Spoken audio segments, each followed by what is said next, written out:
hands through the bars, then jerked them back when the warder made a move in his direction. Another prisoner laughed at him. The men behind the bars were a sorry lot. The prison was progressive, as such things went. They changed the straw regularly and gave everyone meals and fresh water. But there wasn't much anyone could do about the lice, or the smell, or the despair. Slate swept her eyes over the half-dozen men, frowning. None of them were anything she'd want to take back to her partner.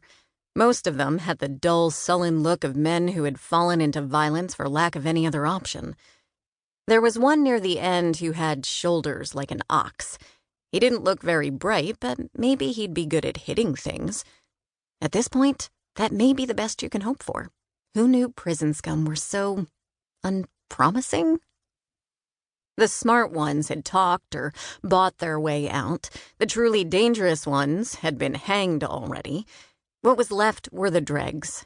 She couldn't see trusting any of these men, even on a suicide mission. And none of them smelled of rosemary. Women were rare enough down here that some of the prisoners watched her avidly, crowding against the bars, even as nondescript a little thing as she was. She tried hard to be nondescript. It was one of her great assets. Short, drab brown hair, brown skin, eyes of no particular color set in a face of no particular beauty. These were tools as useful in their way as grappling hooks and forger's pens. Still, even a nondescript woman was more than they usually saw in the dungeons. There were 1 or 2 catcalls and much grabbing of crotches, but no scent of rosemary. The warder made as if to stop the men's behavior, but something, probably Slate's total indifference, dissuaded him. "Ma'am?" "No," she said. "None of these will do, I don't think." She sighed, glanced over the big one. "I suppose if there's no one else, he'll have to do." Then grimaced again. "I suppose we'd better look at the murderers. God help us all." "Are you sure? One of 'em's in for arson, too. And he's a bad one." She touched the courier pouch slung at her waist, with its papers. "I'm given my pick of the prisoners, by the Dowager's orders. And it's only by her grace, and this mad notion of hers, that I'm not in a cell myself. I don't think you know that. I don't think you need to know that."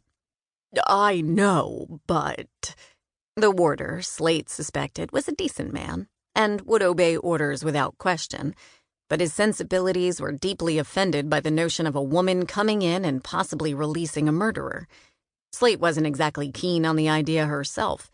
She didn't mind traveling with murderers. She'd slit a throat or 2 in her time, and Brenner's entire career was founded on other people's corpses. But arsonists were something else again, and did not make for comfortable traveling companions. Then again, the gods knew she and Brenner couldn't undertake this mad venture entirely on their own. She patted the warder absently on the shoulder. "I don't much like it either, but orders are orders. Let's see them." The warder sighed and went to go roust the murderers. It wasn't impossible that there was something in the keep itself that was setting off Slate's rosemary scents. People said that the Dowager's keep was built on the ruins of an older building. People said that there were rooms no one had opened in 1,000 years, filled with old wonders from civilizations dead and gone. People said a lot of stupid things. Slate had, in her line of work, fenced several objects supposedly from that distant past. At least 2 had been fakes. But an artificer she trusted had sworn that one was real. None of them had smelled of rosemary, and none of them had done anything particularly magical. She'd forged the certificates of authenticity and sent it on its way, and that was that. The warder opened the door and beckoned her down to the line of murderers. Perhaps, fortunately, none of them smelt of rosemary either. 2 were vague, silent creatures, and the third was a ratty young man whose eyes moved over her body like insect feet. She met his gaze, and he looked away immediately. Then back at her. Then at the warder. No question which one was in here for starting lethal fires. Definitely not. This one was a mad dog. He wouldn't fear her, and fear of Brenner's